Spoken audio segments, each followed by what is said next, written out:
Hi മക്കളെ, നമസ്കാരം. സ്മിത ടീച്ചറാണ്.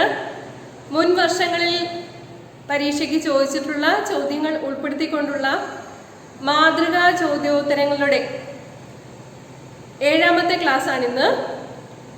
കഴിഞ്ഞ ക്ലാസ്സിൽ വെലോസിറ്റി ടൈം ഗ്രാഫ് ഡിസ്കസ് ചെയ്തിരുന്നു. വെലോസിറ്റി ടൈം ഗ്രാഫിൽ നിന്നും ആക്സിലറേഷൻ കണ്ടുപിടിക്കുക വളരെ ഇമ്പോർട്ടൻ്റ് ആണ്.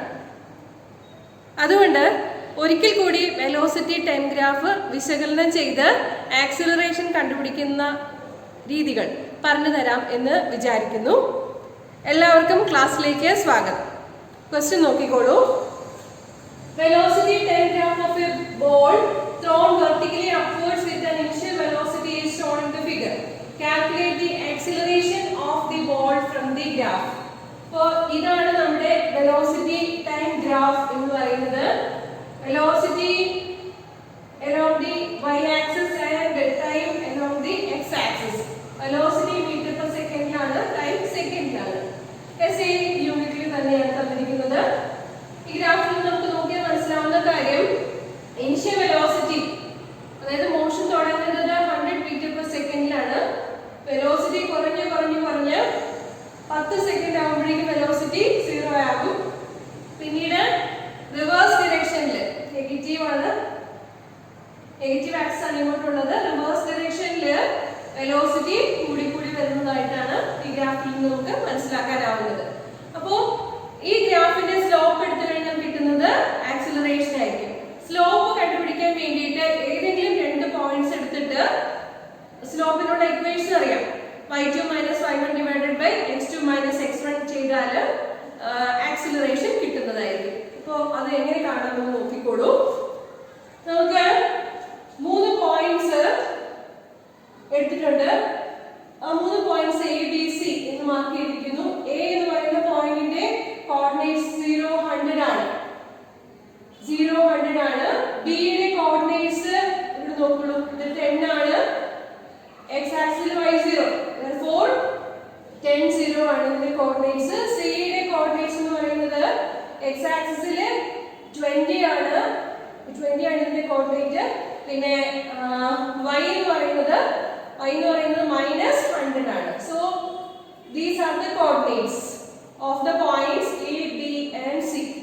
ഇനി ആദ്യം എ ബി എന്ന ഭാഗത്തെ സ്ലോപ്പ് എത്രയാണെന്ന് നോക്കാം. എ ബി എന്ന് പറയുന്ന ഭാഗത്തെ സ്ലോപ്പ് അപ്പോ പോയിന്റ്സ് കാണിച്ചിരിക്കുന്നു. 0 100 to 10 0 ആയിട്ടാണ് ചേഞ്ച് നടക്കുന്നത്.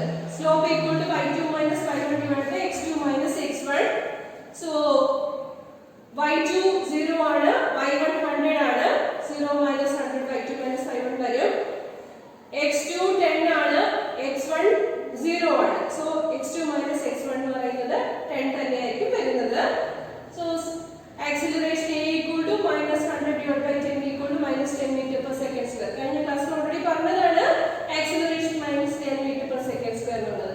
അത് ഏത് പോയിന്റ് എടുത്താലും സെയിം ആക്സിലറേഷൻ തന്നെയായിരിക്കും കിട്ടുന്നത് എന്ന് പറയാൻ വേണ്ടിയിട്ടാണ് ഇന്നൊരിക്കൽ കൂടി ക്ലാസ് ആവർത്തിക്കുന്നത്. ഇനി ബി സി എന്ന പോർഷനിലെ സ്ലോപ്പ് കണ്ടുപിടിക്കാം. സ്ലോപ്പ് എടുക്കുമ്പോഴേക്കും ബി യുടെ കോർഡിനേറ്റ്സ് 10 0 ആണ്. സി യുടെ കോർഡിനേറ്റ് 20 - 100 ആണ്. Slope equal to y2 - y1 / x2 - x1. y2 - 100, y1 0, x2 20, x1 10. So ഇവിടെ വരിക -100 by 10. Then also the same acceleration is obtained, -10 meter per second square. ഇനി ഈ 2 പോയിന്റ്സ് എടുക്കാം, എയും സിയും എടുക്കാം. എയും സിയും എടുക്കുമ്പോൾ എന്തായിരിക്കും ആക്സിലറേഷൻ വരുന്നത്? Acceleration A equal to slope of the graph AC. അപ്പോൾ y2 - y1 / x2 - x1. y2 എന്ന് പറയുന്നത് -100 ആണ്, y1 100 ആണ്. സോ y2 - y1 എന്ന് പറഞ്ഞാൽ -100 എന്ന് പറഞ്ഞാൽ -200 ആണ്. പിന്നെ x2 - x1 എന്ന് പറയുമ്പോൾ 20 - 0, that is equal to 20. -200 / 20 എന്ന് പറയുമ്പോഴും ആക്സിലറേഷൻ -10 meter m/s² എന്ന് തന്നെ കിട്ടി.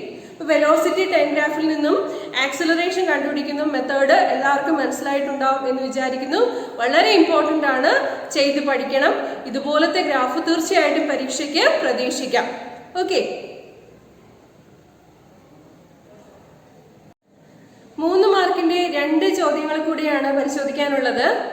അതിൽ ആദ്യത്തെ question law of conservation of momentum ഉപയോഗിച്ച് വിശദീകരിക്കാനാവുന്നതാണ്. ലോസ് ഓഫ് മോഷൻ എന്ന പാഠത്തിൽ നിന്നുള്ളതാണ്. നമുക്കറിയാം, തോക്കിൽ നിന്നും വെടിയുണ്ട ചീറിപ്പായുമ്പോൾ വെടിയുണ്ടയ്ക്കൊരു ഫോർവേഡ് മൊമെന്റം ഉണ്ടാകും. അതുപോലെ തോക്കിന്റെ കാര്യത്തിലാണെങ്കിൽ അതിനൊരു റീകോയിലിംഗ് ഉണ്ടാവും, ബാക്കിലേക്കൊരു മൂവ്മെന്റ് ഉണ്ടാവും. ഈ ഫോർവേഡ് മോഷനും ബാക്ക്വേർഡ് മോഷനും law of conservation of momentum വെച്ചിട്ട് എക്സ്പ്ലെയിൻ ചെയ്യാൻ സാധിക്കും. When a bullet is fired from a gun, the bullet gets a forward momentum and the gun gets an equal backward momentum. Okay, നമുക്ക് ബുള്ളറ്റിന്റെ mass m ആണെന്ന് വിചാരിക്കാം, small m ആണെന്ന് വിചാരിക്കാം. അതിന്റെ velocity small v ആണെന്ന് വിചാരിക്കാം. ഗണ്ണിനാണല്ലോ കൂടുതൽ മാസ് ഉള്ളത്, അതുകൊണ്ട് ഗണ്ണിന്റെ മാസ് ക്യാപിറ്റൽ M ആണെന്നിരിക്കട്ടെ, ഗണ്ണിന്റെ വെലോസിറ്റി ക്യാപിറ്റൽ V ആണെന്നിരിക്കട്ടെ.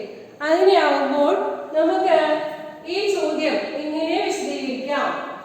ചോദ്യം ഇതാണ്: A gun moves backward when a shot is fired from it by using the conservation law. Prove your answer എന്നാണ്. 4 ഓപ്ഷൻസ് തന്നിട്ടുണ്ട്. ഈ ഓപ്ഷൻസിലേക്കൊക്കെ പോകുന്നതിന് മുമ്പ്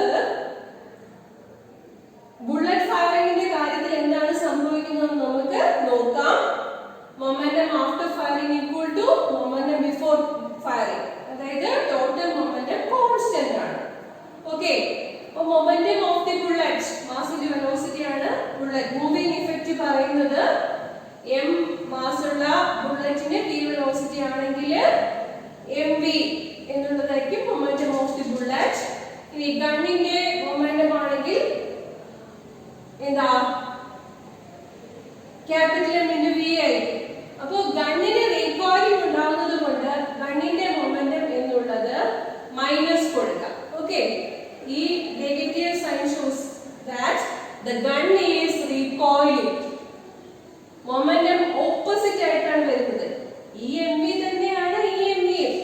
magnitude of small mv is the same as the magnitude of capital mv. അപ്പോൾ momentum equal and opposite ആണ്. അപ്പോൾ ഇനി നമുക്ക് A പാർട്ടിലേക്ക് പോകാം.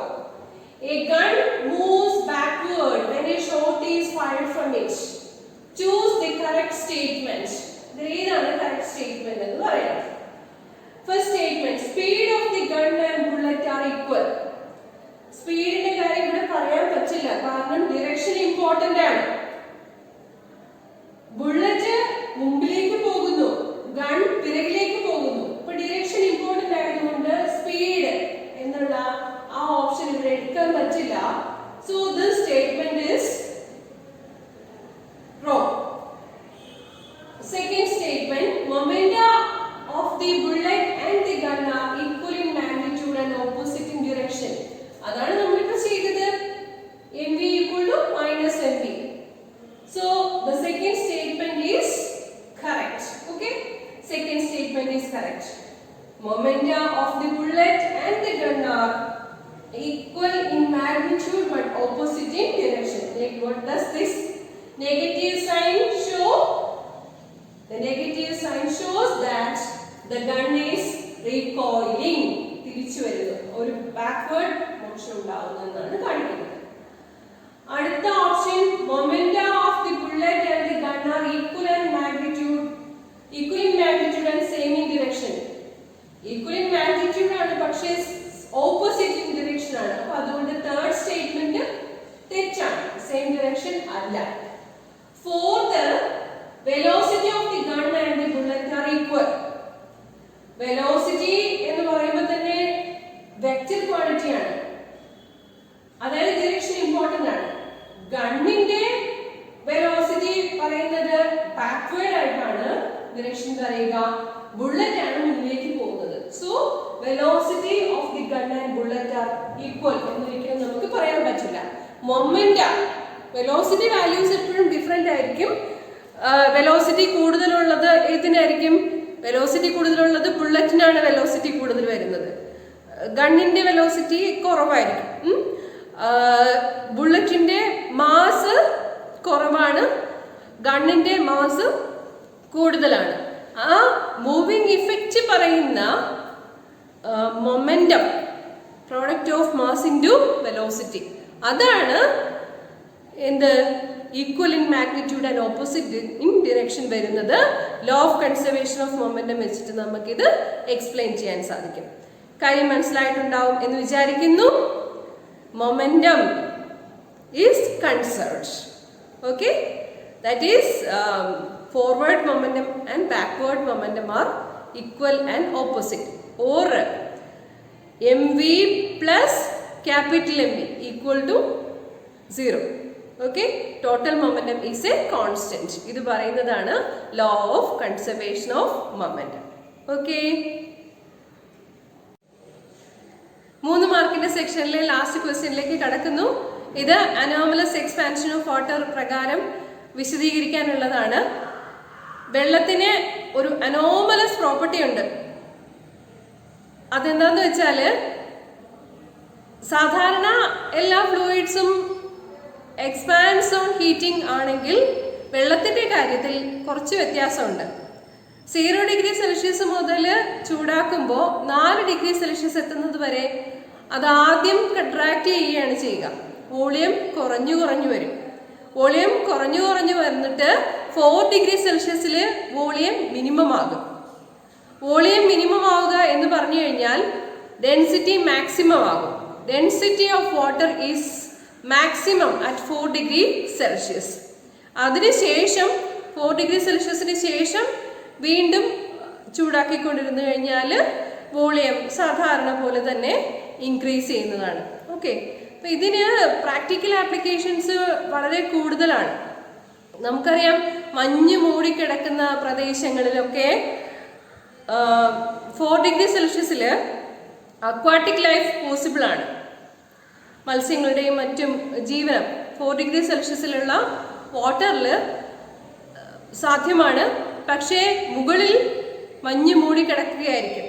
താഴെ ഭാഗത്തുള്ള 4 ഡിഗ്രി സെൽഷ്യസിലുള്ള വെള്ളത്തിൽ അക്വാട്ടിക് ലൈഫ് പോസിബിൾ ആണ്. ഇത് എങ്ങനെ വിശദീകരിക്കാം എന്നുള്ളതാണ് ഈ ചോദ്യത്തിൽ നമ്മളോട് 3 മാർക്കിന് ആവശ്യപ്പെട്ടിരിക്കുന്നത്. ഓക്കെ, ഇവിടെ ഗ്രാഫിൽ കാണിച്ചിരിക്കുന്നത് അനോമലസ് എക്സ്പാൻഷൻ ഓഫ് വാട്ടർ ആണ്. ഇതിൽ നിന്ന് നമുക്ക് മനസ്സിലാക്കാൻ പറ്റുന്നത് എന്താണെന്ന് വെച്ചാൽ, volume of a given amount of water is minimum at 4 degrees Celsius. Volume minimum എന്ന് പറഞ്ഞു കഴിഞ്ഞാൽ അതിന്റെ അർത്ഥം ഡെൻസിറ്റി മാക്സിമം എന്നാണ്. ഡെൻസിറ്റി മാക്സിമം വരാൻ കാരണം എന്താ? മാസ് ബൈ വോളിയം എന്നുള്ളതാണ് ഡെൻസിറ്റി. അപ്പോൾ അനോമലസ് എക്സ്പാൻഷൻ ഓഫ് വാട്ടർ പ്രകാരം how lakes freeze from the top to the bottom rather than from the bottom to the top, അത് എക്സ്പ്ലെയിൻ ചെയ്യാനാണ് നമ്മളോട് പറഞ്ഞിരിക്കുന്നത്. അറ്റ്മോസ്ഫിയറിക് ടെമ്പറേച്ചർ കുറയുന്നതിനനുസരിച്ച് വാട്ടറിൽ നിന്ന് ഹീറ്റ് ട്രാൻസ്ഫർ ഉണ്ടാവും. അതായത് അറ്റ്മോസ്ഫിയറിലേക്ക് വാട്ടറിൽ നിന്ന് ഹീറ്റ് ട്രാൻസ്ഫർ ചെയ്യപ്പെടും. അതിനെ സർഫസിലെ വാട്ടർ മോളിക്യൂൾസിനെ സംബന്ധിച്ച് ഹീറ്റ് ലോസ് ഉണ്ടാവും. ഹീറ്റ് ലോസ് ഉണ്ടാവുമ്പോൾ ടെമ്പറേച്ചർ കുറയും. ടെമ്പറേച്ചർ കുറയുന്നതിനനുസരിച്ച് വോളിയം കുറയും. വോളിയം കുറയുമ്പോൾ ഡെൻസിറ്റി കൂടും. ഡെൻസിറ്റി കൂടുമ്പോൾ ആ മോളിക്യൂൾസ് താഴത്തേക്ക് വരും. ഡെൻസിറ്റി കുറവുള്ളതാണല്ലോ മുകളിൽ വരിക. ഡെൻസിറ്റി കൂടുന്ന മോളിക്യൂൾസ് ചെയ്യുന്നതെന്ന് വെച്ചാൽ അവ താഴത്തേക്ക് വരും. താഴെയുള്ള ഡെൻസിറ്റി കുറഞ്ഞ മോളിക്യൂൾസ് മുകളിലേക്ക് പോവുകയും ചെയ്യും. അതിനെ ലെയർ ആയിട്ട് 4 ഡിഗ്രി സെൽഷ്യസ് ആകുന്നത് വരെ ടോപ്പ് മോസ്റ്റ് ലെയറിലെ മോളിക്യൂൾസ് താഴത്തേക്ക് പോയിക്കൊണ്ടിരിക്കുകയാണ് ചെയ്യുന്നത്. ഇനി ടോപ്പ് മോസ്റ്റ് ലെയറിലെ ഡെൻസിറ്റി ആണ് ആദ്യം കൂടുന്നത്. 4 ഡിഗ്രി സെൽഷ്യസ് എത്തുന്നത് വരെ ഈ പ്രോസസ്സ് തുടർന്നുകൊണ്ടിരിക്കും. 4 ഡിഗ്രി സെൽഷ്യസിൽ അറ്റ്മോസ്ഫിയറും 4 ഡിഗ്രി സെൽഷ്യസിൽ വാട്ടറും എത്തുന്നത് വരെ ഈ ട്രാൻസ്ഫർ നടക്കും. അതായത് ടെമ്പറേച്ചർ ഡിഫറൻസ് ഉണ്ടാകുമ്പോഴാണല്ലോ ഹീറ്റ് ട്രാൻസ്ഫർ നടക്കുക. അറ്റ്മോസ്ഫിയറിന്റെ ടെമ്പറേച്ചർ 4 ഡിഗ്രി സെൽഷ്യസ് ആവണം, വാട്ടറിന്റെ ടെമ്പറേച്ചറും 4 ഡിഗ്രി സെൽഷ്യസ് ആവണം. അതുവരെ ഹീറ്റ് ട്രാൻസ്ഫർ നടന്നുകൊണ്ടേയിരിക്കും. 4 ഡിഗ്രി സെൽഷ്യസിന് താഴത്തേക്ക് അറ്റ്മോസ്ഫിയറിക് ടെമ്പറേച്ചർ കുറയുമ്പോഴും എന്താ സംഭവിക്കുക? ടോപ്പ് മോസ്റ്റ് ലെയറിലെ ഹീറ്റ് അറ്റ്മോസ്ഫിയറിലേക്ക് ട്രാൻസ്ഫർ ആയിക്കൊണ്ടേയിരിക്കും. അന്നേരം പക്ഷേ ടോപ്പ് മോസ്റ്റ് ലെയറിന്റെ വോളിയം വീണ്ടും കൂടും. വോളിയം കൂടുമ്പോൾ ഡെൻസിറ്റി കുറയും. അപ്പോൾ ടോപ്പ് മോസ്റ്റ് ലെയറിലെ മോളിക്യൂൾസിനാണ് ഡെൻസിറ്റി ഏറ്റവും കുറവുണ്ടാവുക. ആ മോളിക്യൂൾസ് പിന്നെ അതിനെന്താ ചെയ്യാൻ പറ്റില്ല? താഴത്തേക്ക് പോകാൻ പറ്റില്ല. 1 degree Celsius, 2 degree Celsius, 3 degree Celsius ഇതിലെല്ലാം ഡെൻസിറ്റി ഏറ്റവും കുറവായി നിൽക്കുന്നത് ടോപ്പ് മോസ്റ്റ് ലെയറിലാണ്. അതുകൊണ്ട് താഴെയുള്ള മോളിക്യൂൾസിന് മുകളിലേക്ക് വരാൻ പറ്റില്ല. ടോപ്പ് മോസ്റ്റ് ലെയറിലാണെങ്കിൽ ഡെൻസിറ്റി കുറഞ്ഞ് അവിടെ തന്നെ ഫ്രീസ് ആയി പോകും. ടോപ്പ് മോസ്റ്റ് ലെയറിലുള്ള വാട്ടറിന്റെ കാര്യത്തിലാണെങ്കിൽ ഡെൻസിറ്റി കുറഞ്ഞു അവിടെ വെച്ച് തന്നെ ഫ്രീസ് ആയി പോകും. അങ്ങനെ ഫ്രീസ് ആവുന്ന ഐസ് സംബന്ധിച്ച് പറയുകയാണെങ്കിൽ അത് പ്യുവർ ഐസ് ആയിരിക്കും. കാരണം അതിൽ H2O മാത്രമേ ഉണ്ടാവുകയുള്ളൂ. വളരെ പ്യുവർ ആയിട്ടുള്ള ഐസ് ആയിരിക്കും ഉണ്ടാവുക. ബാക്കിയുള്ള ഡെൻസിറ്റി കൂടുതലുള്ള എല്ലാ മോളിക്യൂൾസും താഴത്തേക്ക് പോയിക്കൊണ്ടേയിരിക്കും. പിന്നെ കാരണം ബാക്കിയുള്ള മോളിക്യൂൾസിനൊന്നും ഈ അനോമലസ് പ്രോപ്പർട്ടി ഇല്ലല്ലോ. വാട്ടർ H2O മാത്രമാണ് അനോമലസ് എക്സ്പാൻഷൻ പ്രോപ്പർട്ടി ഉള്ളത്. ഏറ്റവും ടോപ്പ് മോസ്റ്റ് ലെയറിൽ അങ്ങനെ വരുമ്പോഴേക്കും H2O മാത്രമേ ഉണ്ടാവുകയുള്ളൂ. H2Oന്റെ കാര്യം പറയുകയാണെങ്കിൽ അതൊരു ബാഡ് കണ്ടക്ടർ ഓഫ് ഹീറ്റ് ആണ്, നമുക്കറിയാവുന്ന കാര്യമാണ്. അതുകൊണ്ട് ടോപ്പ് മോസ്റ്റ് ലെയറിൽ കൂടി ഹീറ്റ് ട്രാൻസ്ഫർ നടക്കില്ല.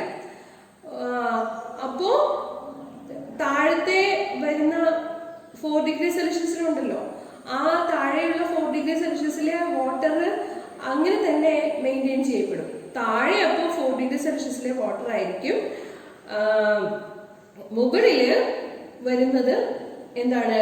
ഡെൻസിറ്റി കുറഞ്ഞ ഐസ് ആയിരിക്കും. അപ്പോൾ ആനിമൽ ലൈഫ് ഉള്ള ഭാഗത്തിലെ ടെമ്പറേച്ചറിന്റെ വെള്ളത്തിന്റെ ടെമ്പറേച്ചർ 4 ഡിഗ്രി സെൽഷ്യസ് ആണെന്ന് എക്സ്പ്ലെയിൻ ചെയ്യുകയാണ് നമ്മളിപ്പോൾ ചെയ്തത്.